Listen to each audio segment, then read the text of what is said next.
കേരളത്തിന്റെ ആത്മീയ കേന്ദ്രമായ ശബരിമല സന്നിധാനത്ത് നടന്ന സ്വർണ്ണ കവർച്ച കേവലം ഒരു മോഷണമല്ല, മറിച്ച് വർഷങ്ങൾ നീണ്ട ആസൂത്രണത്തിന്റെയും ഉന്നതതല ബന്ധങ്ങളുടെയും ഫലമാണെന്ന് തെളിയുകയാണ്.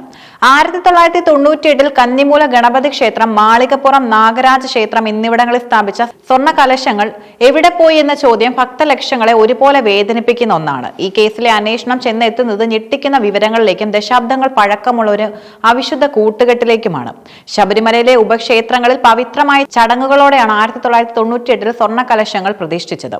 ഓരോ ക്ഷേത്രത്തിനും അതിന്റെ തനിമ നിലനിർത്തിക്കൊണ്ട് നിർമ്മിച്ച ഈ കലശങ്ങൾ പിന്നീട് എപ്പോഴാണ് അപ്രതീക്ഷിതമായതെന്ന കാര്യത്തിൽ ദേവസ്വം രേഖകളിൽ കൃത്യതയില്ല. പമ്പയിലെയും സന്നിധാനത്തെയും സുരക്ഷാ സംവിധാനങ്ങളെയും ദേവസ്വം ബോർഡിന്റെ തന്നെ ഓഡിറ്റിംഗ് സംവിധാനങ്ങളെയും നോക്കുകുത്തിയാക്കിയാണ് ഈ കൊള്ള നടന്നത്. ഉപക്ഷേത്രങ്ങളിലെ മേൽക്കൂര നവീകരണത്തിന്റെയോ മറ്റും മറവിൽ ഈ മൂല്യമുള്ള കലശങ്ങൾ കടത്തിക്കൊണ്ട് പോയതാകാമെന്നാണ് പ്രാഥമിക നിഗമനം. അന്വേഷണ സംഘം ഇപ്പോൾ അറസ്റ്റ് ചെയ്തിരിക്കുന്ന 3 പേർ പങ്കജ് ഭണ്ഡാരി, ഗോവർദ്ധൻ, ഉണ്ണികൃഷ്ണൻ പോറ്റി കേസിലെ പ്രധാന കണ്ണികളാണെന്ന് പോലീസ് ഉറച്ചു വിശ്വസിക്കുന്നു. ഇവരുടെ ബന്ധത്തിന് കേവലം സൗഹൃദത്തിനപ്പുറം വലിയൊരു സാമ്പത്തിക താല്പര്യമുണ്ടായിരുന്നു. ചെന്നൈ ആസ്ഥാനമായി പ്രവർത്തിക്കുന്ന സ്മാർട്ട് ക്രിയേഷൻസ് എന്ന സ്ഥാപനത്തിന്റെ ഉടമയാണ് പങ്കജ് ഭണ്ഡാരി. ശബരിമലയിലെ സ്വർണം പൂശൽ ജോലികൾ വർഷങ്ങളായി കരാർ എടുത്തിരിക്കുന്നതും ഇദ്ദേഹമാണ്. ക്ഷേത്രത്തിനകത്തെ സ്വർണത്തിന്റെ അളവും അത് കൈകാര്യം ചെയ്യാനുള്ള സാങ്കേതിക വിദ്യയും ഇദ്ദേഹത്തിന് അറിയാം. കർണാടകയിലെ ബെല്ലാരിയിൽ വലിയൊരു ജ്വല്ലറി ശൃംഖലയുള്ള ഉടമയാണ് ഗോവർദ്ധൻ. മോഷ്ടിക്കപ്പെടുന്ന സ്വർണം ഉരുക്കി വിറ്റഴിക്കാനും പണമാക്കി മാറ്റാനും ഇദ്ദേഹം സഹായിച്ചിരുന്നു. പങ്കജ് ഭണ്ഡാരിയും ഗോവർദ്ധനും തമ്മിൽ ഏതാണ്ട് 20 വർഷത്തെ ബിസിനസ് പങ്കാളിത്തമുണ്ട്. ശബരിമലയിലെ മുൻ ഉദ്യോഗസ്ഥൻ, ജീവനക്കാരൻ എന്ന നിലയിൽ ക്ഷേത്രത്തിലെ ആചാരങ്ങളും സാധന സാമഗ്രികൾ കൈകാര്യം ചെയ്യുന്ന രീതിയും ഇദ്ദേഹത്തിന് മനപ്പാടമായിരുന്നു. ഇവർക്ക് കൃത്യമായി വഴികാട്ടിയായി പ്രവർത്തിച്ചത് ഇദ്ദേഹമാണ്. അന്വേഷണ റിപ്പോർട്ടുകൾ പ്രകാരം ഈ സ്വർണ്ണ കൊള്ളയ്ക്കായുള്ള കൃത്യമായ ഗൂഢാലോചന ആരംഭിക്കുന്നത് 2009 ആ വർഷം ശബരിമലയിലെ ഉപക്ഷേത്രങ്ങളുടെ മേൽക്കൂരകൾ സ്വർണം പൂശുന്ന ജോലി സ്മാർട്ട് ക്രിയേഷൻസിന് ലഭിച്ചു.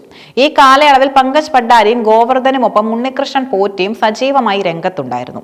ഭക്തർ സമർപ്പിച്ച സ്വർണവും ക്ഷേത്രത്തിലെ പഴയ സ്വർണവും ഈ ജോലികൾക്കിടയിൽ വെട്ടിപ്പിച്ചു എന്നാണ് സൂചന. പുതുതായി സ്വർണം പൂശുന്നെന്ന വ്യാജേന പഴയ സ്വർണ്ണ കലശങ്ങളും മറ്റും അവിടെ നിന്ന് മാറ്റുകയും പകരം വ്യാജമായോ കുറഞ്ഞ അളവിലോ ഉള്ള വസ്തുക്കൾ വെക്കുകയോ ചെയ്തുവെന്ന സംശയമാണ് ഇപ്പോൾ ബലപ്പെടുന്നത്. അന്വേഷണത്തിൽ ഏറ്റവും പുതിയ തെളിവായി മാറിയത് ബെല്ലാരിയിലെ ഗോവർദ്ധന്റെ ജ്വല്ലറിയിൽ നിന്നും കണ്ടെടുത്ത 470 ഗ്രാം സ്വർണമാണ്. ഇത് പമ്പയിൽ നിന്നും കാണാതായ സ്വർണത്തിന്റെ ഭാഗമാണെന്ന് ഏകദേശം സ്ഥിരീകരിച്ചിട്ടുമുണ്ട്. പോലീസിനെ കുഴപ്പിച്ച ഒരു പ്രധാന കാര്യം ഗോവർദ്ധന്റെ മൊഴിയാണ്. സ്വർണ്ണ കവർച്ചയിൽ തനിക്കുണ്ടായ കുറ്റബോധം കാരണം താൻ 10 ലക്ഷം രൂപ ശബരിമലയിൽ അന്നദാനത്തിനായി നൽകിയെന്നാണ് അദ്ദേഹം അവകാശപ്പെടുന്നത്. എന്നാൽ ഇത് പിടിക്കപ്പെടുമെന്ന ഭയത്താൽ നടത്തിയ ഒരു മുൻകരുതൽ മാത്രമാണ് SIT കരുതുന്നത്. ഇത്തരം ദാനങ്ങൾ വഴി ദൈവകോപത്തിൽ നിന്നും നിയമത്തിൽ നിന്നും രക്ഷപ്പെടാമെന്ന വ്യാമോഹമായിരുന്നു പ്രതികൾക്ക്.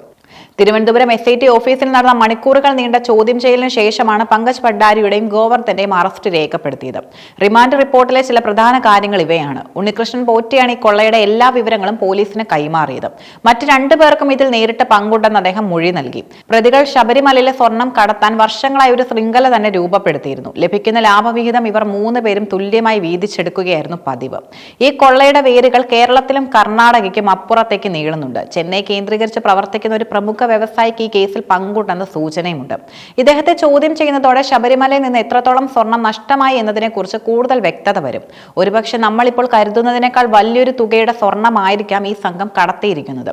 ശബരിമലയിലെ സ്വർണത്തിന് കാവൽ നിൽക്കേണ്ടവർ തന്നെ അത് മോഷ്ടിക്കാൻ കൂട്ടു നിൽക്കുന്നത് ഭക്തർക്ക് വലിയ ആഘാതമാണ് നൽകുന്നത്.